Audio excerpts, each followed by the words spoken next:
What's up, everybody? Tony here from Kapowcast, back with you to give you a unboxing of the Hasbro Ghost Trap. All truth on the table here. I had no intention of actually picking this up when they announced it, but I went to a local big chain store, seen it, and said, you know what? I could do something with this. So let's take a look at the outside packaging. Personally, it's something that could have been better in my opinion. It's kind of cheap looking in a sense, but you got your window packaging to see your actual product, well, at least partially of the product. They try me, which sadly at the store did not work. I'm hoping that isn't an actual issue and just needs, you know, some batteries. You got your full-fledged Ghost Trap product image there. You got your Ghost Trap features pictured on the back, along with the Hasbro PKE meter and Ghost Trap on the side, and then nothing really on the top that you need noted, and nothing on the bottom. I'm 99.9% sure that this is the same Ghost Trap that was licensed out to Spirit of Halloween. I think it was either last year or the year before. I mean, I could be wrong, but the two are remarkably similar. The only difference being is that this one has a foot switch. But enough of that, let's get this out of the box and take a look at it. Alright, and there we go. We have our Ghost Trap out of package and getting it in hand. And I've held prop replicas from other Ghostbusters before. It is a tad bit smaller than screen used, but still a pretty solid base all in all. You do have your rails here, which are pictured as the red rails, and as some of, if not most of you watching this know, that there was the red/orange rails and the silver rails used to identify hero prop versus stunt props. You got your knob here, which isn't too far off from actual screen used. If I can find pictures of the traps as reference, I will put them side by side so you can kind of see the difference. Your handle, which is lackluster. I mean, it's not the greatest thing ever, but you know, we're talking about a toy here, so on a $20 price point, you get what you pay for. The red LED, which is lit up right now. A lot of people know that it doesn't light up until the ghost is trapped, and then it blinks.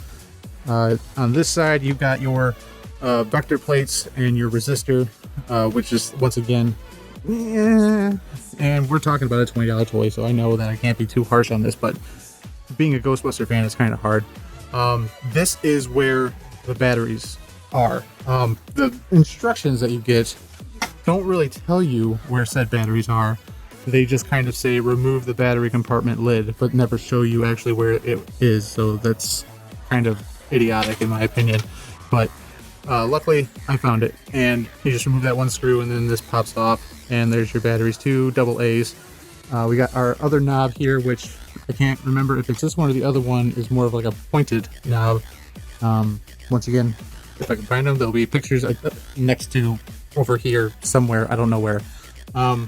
The front is something that is not that great. As a lot of you know, there is a silver plate along with these knobs here, and I don't think these knobs are correct. These two look more correct. I don't remember about these guys. The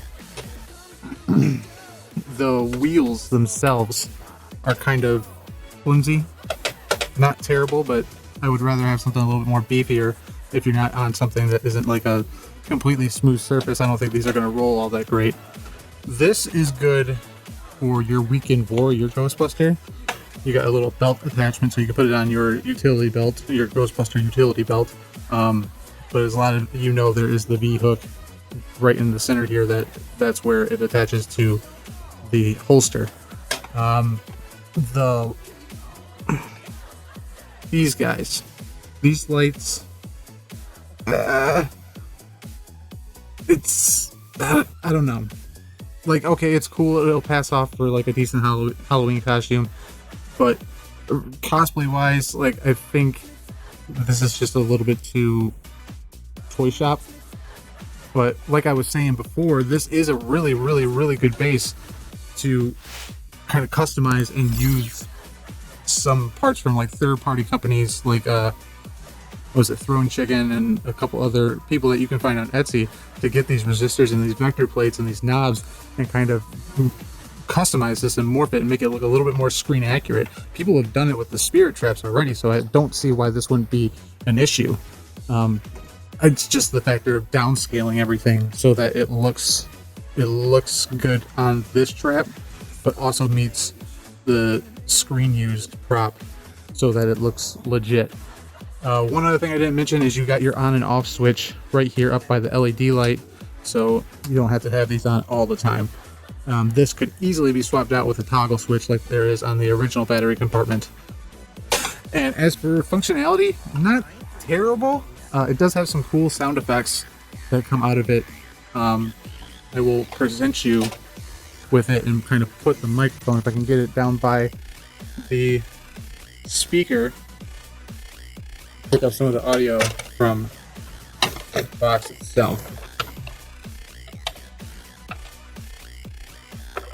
So you just kind of, this is the cool part, is one push to open the trap and it stays open, and then you got second push to close the trap, which, as a lot of people probably know watching this, is screen accurate. So you press the trap, doors open, you can hear the proton streams coming out.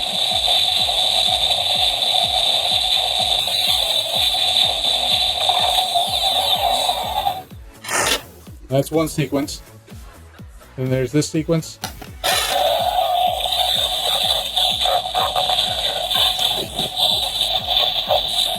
But you can hear Slimer Burt. I'm kind of struggling with the proton streams. And he closes. And then a third sequence.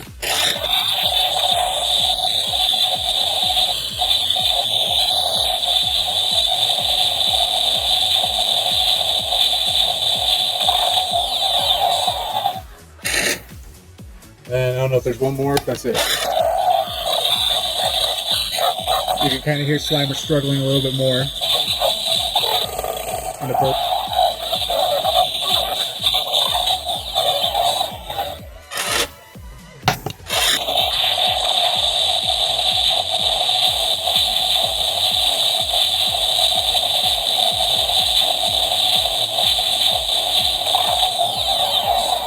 Yep, and that's pretty much it. I do wish, though, that there was a sequence in which you would open it and actually hear him go into the trap and let out that kind of like scream or wail that he lets out when he gets trapped in the Sedgwick. But hey, once again, can't really nitpick over $20, you know. But like I said before, it's not a bad base, and me personally, I'm gonna try to make this up a little bit more screen accurate, break it down, repaint it, maybe add some scuffage up there, maybe get one of the third-party light controls, gut the light controls in here and put those in there. Repaint the top here because this off yellow isn't exactly pleasing. See if I can't see how far this breaks down. Just out of pure questionnaire, if you guys want to see a video of this happening, let me know in the comments below, and I will try to record the process as it's going. I will also obviously get some of the loom split tubing and the connectors and build out the actual foot control. So for what this is, I think it would actually be really, really, really a good idea if you are a Ghostbusters fan and you're looking to get a trap for your getup, for your uniform, to get this and kind of modify it and bring it more towards screen accurate, or even leave it as this if you don't want to. I mean, I guess this is okay. Like, me personally, I don't know if I would, sport this without the modifications, but this could definitely do well. The foot pedal is something to kind of, I think that's probably the biggest downfall, but it has a foot pedal wired in, and that's like half the battle. Do let me know down in the comments below if you're a Ghostbusters fan. Are you going to be picking up the Hasbro Ghostbusters Ghost Trap, or is it going to be a hard pass for you? Are you going to get it and mod it like I want to? Or are you going to leave it as it is? Or you can put it on your coffee table, or you're going to scare your cats with it? Just let me know. And if you like this video, make sure to hit that thumbs up button. And if you haven't yet, subscribe if you feel the need to. And hit that bell for notifications so you're notified every time that we drop a video here, from unboxings to toy reviews to the Ecto 1 build-up, to our very own podcast, the thing that started everything that is happening now. And until next time, I'll see you guys later.